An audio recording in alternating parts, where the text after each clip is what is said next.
Halo sahabat keluarga Pandu, bagaimana kabarnya hari ini? Semoga kita selalu sehat dan dimampukan Tuhan untuk melakukan tugas dan kerja kita. Selamat bertemu kembali di channel Keluarga Pandu dalam program Studi Alkitab.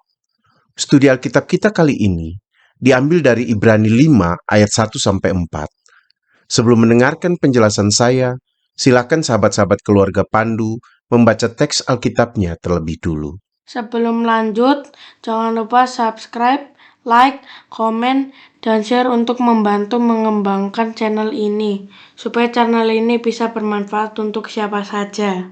Ibrani 5 ini adalah kelanjutan pembahasan dari Ibrani 4 ayat 14-16. Fokusnya adalah pembahasan tentang keberadaan Yesus sebagai imam besar. Pembaca ingin diajak untuk memahami mengapa Yesus disebut sebagai imam besar. Pembahasan tentang hal mengapa Yesus disebut sebagai imam besar ini sebenarnya baru dimulai pada Ibrani 5 ayat 5. Di Ibrani 5 ayat 1-4, penulis berupaya membuat dasar pemikiran tentang Yesus sebagai imam besar dengan memberi bandingannya pada imam besar di kalangan Israel dengan menjadikan Harun sebagai contoh. Penulis mulai dengan menyatakan bahwa imam besar itu dipilih dari antara manusia. Bahasa Yunani untuk imam besar adalah archierus, dari arche yang berarti kepala atau yang unggul, dan hiereus yang berarti imam. Jadi archiereus berarti imam kepala atau diartikan juga imam besar dan menunjuk kepada dia yang dihormati di atas segalanya. Sementara itu kata dipilih di ayat 1 diterjemahkan dari lambanomenos, dari lambano. Lambano secara harfiah berarti mengambil atau menerima. Maknanya bisa berarti mengambil sesuatu yang adalah miliknya sendiri atau mengambil sesuatu untuk menjadi miliknya sendiri. Lambano juga kadang diartikan dengan memilih, memilih untuk mengambil menjadi milik sendiri. Kata ini juga dipakai untuk memilih dan mengambil seseorang untuk dinikahi sebagai istri. Penggunaan kata ex anthropon lambanomenos berhubungan dengan pengaruh budaya patriarki dalam tradisi Yahudi, yang mana seorang imam adalah seorang laki-laki. Antropon dari antropos memang bisa diartikan manusia dalam makna yang umum. Tetapi antropos juga bisa berarti laki-laki, bahasa Inggrisnya man. Ini juga kata Yunani yang sama ketika dikatakan hyperantropon, demi manusia. Antropon yang pertama masih bisa diartikan laki-laki, karena konteks budaya patriarki. Tetapi antropon yang kedua harus diartikan manusia secara umum karena imam yang dipilih itu mempersembahkan kurban untuk semua, baik laki-laki maupun perempuan. Lambano kemudian dihubungkan dengan katistatai dari katistemi dan hyperantropon. Katistemi berarti mengatur atau menunjuk atau ditetapkan atau untuk bertanggung jawab. Namun dalam katistemi juga terkandung makna kedudukan atau otoritas. Sementara itu kata hyperantropon bisa diartikan di atas manusia atau demi kepentingan manusia atau demi manusia. Jadi Allah memilih seorang imam besar demi kepentingan manusia dan bukan untuk kepentingan imam itu sendiri atau untuk kepentingan Tuhan saja. Seorang imam besar sekalipun memiliki otoritas atas manusia, namun dia harus juga bertanggung jawab atas manusia. Dengan begitu, imam besar itu dipilih untuk kepentingan manusia, sehingga dia tidak boleh menonjolkan dirinya sendiri, meskipun kedudukan dia adalah untuk memerintah manusia. Bagian akhir dari ayat 1 menjelaskan apa tanggung jawab imam besar atas manusia. Tanggung jawab demi manusia itu berkaitan juga dengan hal-hal yang berhubungan dengan Tuhan. Ta prostonteon, yaitu baik yang berhubungan dengan memberikan persembahan maupun kurban karena dosa. Kata prosfero secara harfiah berarti membawa atau menawarkan. Maknanya juga kemudian dihubungkan dengan menyajikan atau mempersembahkan baik hadiah, kurban, atau lainnya. Hadiah atau persembahan diterjemahkan dari dora, sedangkan kurban untuk dosa diterjemahkan dari thusias hyper hamartion. Dora dari doron secara harfiah berarti hadiah atau pemberian, tetapi juga berhubungan dengan kurban. Karena penekanannya lebih kuat pada hadiah, maka kurban di sini juga adalah kurban sebagai hadiah. Makna pemberian atau hadiah dari doron sejalan dengan makna didomi yang merupakan asal kata doron. Karena hadiah termasuk kurban sebagai hadiah, jadi lebih bersifat spontan atau bebas atau tidak ada paksaan. Makna ini dapat disejajarkan dengan kurban persembahan di lingkungan Israel. Sementara tusias dari tusia mengandung makna pengorbanan. Ini adalah kurban resmi yang ditentukan oleh Tuhan. Dengan begitu kurban ini akan diterima jika memenuhi syarat-syarat yang ada. Kita bisa melihat syarat-syarat pemberian kurban ini dalam kitab Imamat. Dalam perjanjian lama, tusia berhubungan dengan kurban darah. Tusia dihubungkan dengan hamartia, yang secara harfiah berarti dosa atau kegagalan. Di dalamnya ada perasaan bersalah, atau perasaan berdosa, atau perasaan gagal, karena tidak menunjukkan sikap etis yang benar atau melakukan kejahatan. Dalam iman Kristen, hamartia menunjuk kepada perasaan bersalah karena tahu bahwa apa yang dilakukan tidak berasal atau diberdayakan oleh Allah.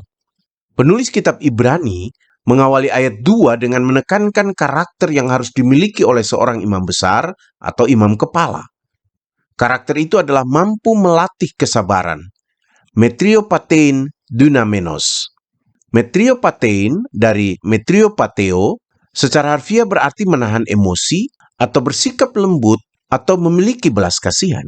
Metriopateo berasal dari kata metrios yang berarti mediasi dan pathos yang berarti perasaan. Jadi metriopateo menunjuk kepada seseorang yang bisa merasakan sesuatu dengan tepat. Biasanya dihubungkan juga dengan pengendalian dari Tuhan. Jadi orang yang memiliki metriopateo disebut sebagai orang yang memiliki belas kasihan. Sementara itu dunamenos dari dunamai secara harfiah berarti bisa atau memiliki kekuatan atau mampu. Dalam perjanjian baru sering ditekankan pada dimampukan oleh Tuhan. Itu artinya seorang imam besar atau imam kepala adalah orang pilihan Tuhan yang mampu untuk menunjukkan kesabaran, bersikap lemah lembut, dan belas kasihan kepada orang lain. Dia adalah orang yang bisa merasakan dengan tepat apa yang orang lain rasakan. Ini hanya bisa terjadi jika dia ada di bawah tuntunan Tuhan. Di Israel, seorang imam kepala atau imam besar adalah pemimpin dalam masyarakat. Itu artinya, narasi ini mengajarkan kita orang beriman saat ini, bahwa jika kita menjadi pemimpin, atau juga kalau kita merasa menjadi orang-orang yang dipilih Tuhan, kita harus bisa sabar, bersikap lemah lembut, dan belas kasih kepada orang lain. Kita harus bisa berempati dengan orang lain. Untuk itu kita harus selalu menempatkan diri kita di bawah tuntunan Tuhan. Mengapa seorang imam kepala atau imam besar harus bisa sabar, bersikap lemah lembut, dan berbelas kasih kepada orang lain? Ada dua alasan yang diberikan di sini. Alasan yang pertama berhubungan dengan orang lain. Dia harus bersikap sabar karena di kalangan orang-orang yang dipimpinnya ada yang disebut tois agnousin kai planomenois. Agnousin dari agnoeo secara harfiah berarti bodoh atau tidak tahu.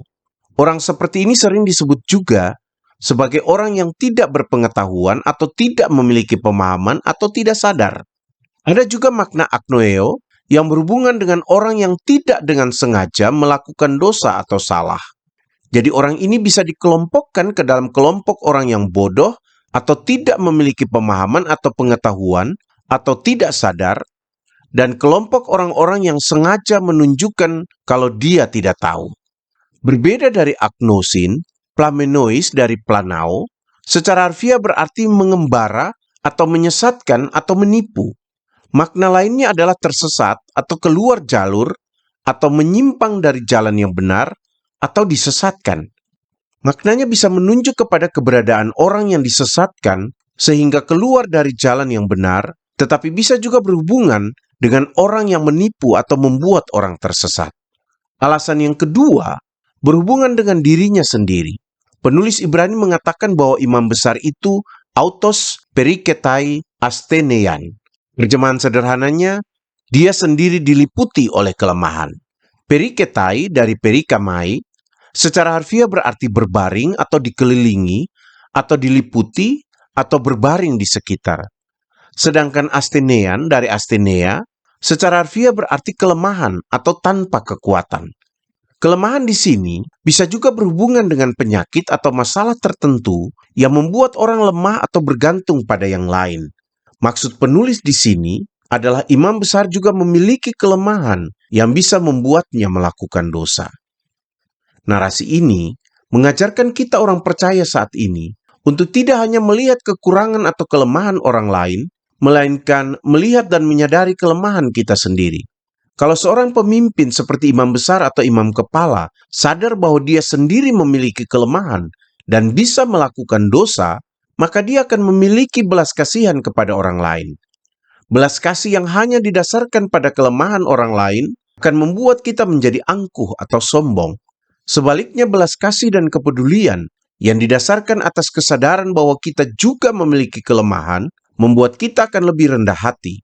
Inilah dasar untuk membangun sikap solidaritas dan empati dalam hidup bersama.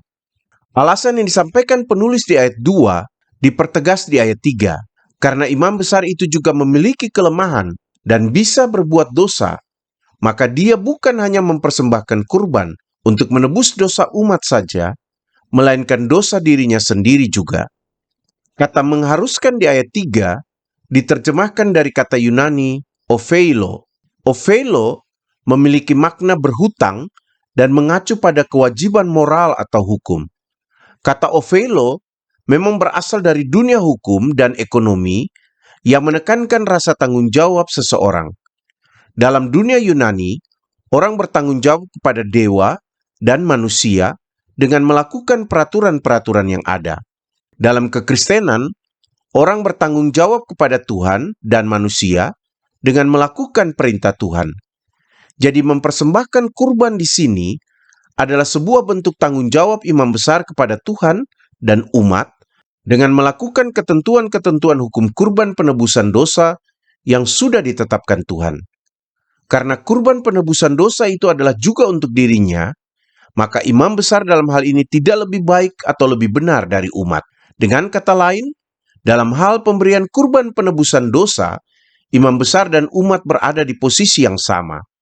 Dengan demikian, tidak ada alasan bagi imam besar untuk membanggakan atau menyombongkan dirinya, seakan karena dia dipilih dari antara umat, maka dia lebih baik dari umat. Dia dipilih untuk melaksanakan tanggung jawab yang diberikan Tuhan kepadanya, bukan untuk menyombongkan diri. Di ayat 4, penulis menyatakan bahwa tidak ada seorang pun yang bisa mengangkat dirinya sendiri untuk memiliki jabatan yang terhormat itu, atau sebagai imam besar atau imam kepala. Allah lah yang memiliki hak untuk menentukan siapa yang mau dia pakai untuk menjadi imam besar. Dalam agama kafir, jabatan atau kehormatan sebagai imam sering bisa diperoleh dengan cara membelinya. Tidak demikian dengan imam besar orang Yahudi. Tuhanlah yang memilih. Penulis menggunakan kata Yunani kaleo yang berarti memanggil atau menyebut nama untuk menegaskan bahwa seseorang mendapatkan jabatan imam besar itu karena dia dipanggil oleh Tuhan. Penulis kemudian memberi contoh bahwa Harun pun tidak memilih dirinya sendiri menjadi imam besar, tetapi Allah lah yang memilihnya. Harun dipilih bukan karena dia kakak dari Musa. Di Keluaran 28 ayat 1, Tuhanlah yang memilih Harun untuk memegang jabatan tersebut. Narasi di ayat 4 ini juga mau mengingatkan kita pada pemberontakan Korah dan pemilihan Harun melalui tongkat yang bertunas. Lihat bilangan 16 dan 17. Penulis ingin menegaskan bahwa yang menjadi hak Tuhan jangan dipindahkan menjadi hak manusia. Narasi ini juga ingin menegaskan bahwa seorang pemimpin itu sebenarnya adalah pilihan Allah, karena dia mewakili Allah demi kepentingan manusia. Dengan demikian, kita melihat bahwa seseorang menjadi imam besar dengan dua kualifikasi ini, dipilih oleh Tuhan dan memiliki simpati dan empati kepada orang-orang yang dipimpinnya. Demikian studi Alkitab kita kali ini. Teruslah belajar dan mendalami firman Tuhan. Kiranya Roh Kudus memampukan kita untuk melakukan firman Tuhan ini di dalam hidup kita. Jangan lupa mendoakan dan terus mendukung program studi Alkitab ini, agar semakin tersebar dan menjadi berkat bagi lebih banyak orang yang mau mengenal dan belajar firman Tuhan. Tuhan Yesus memberkati kita.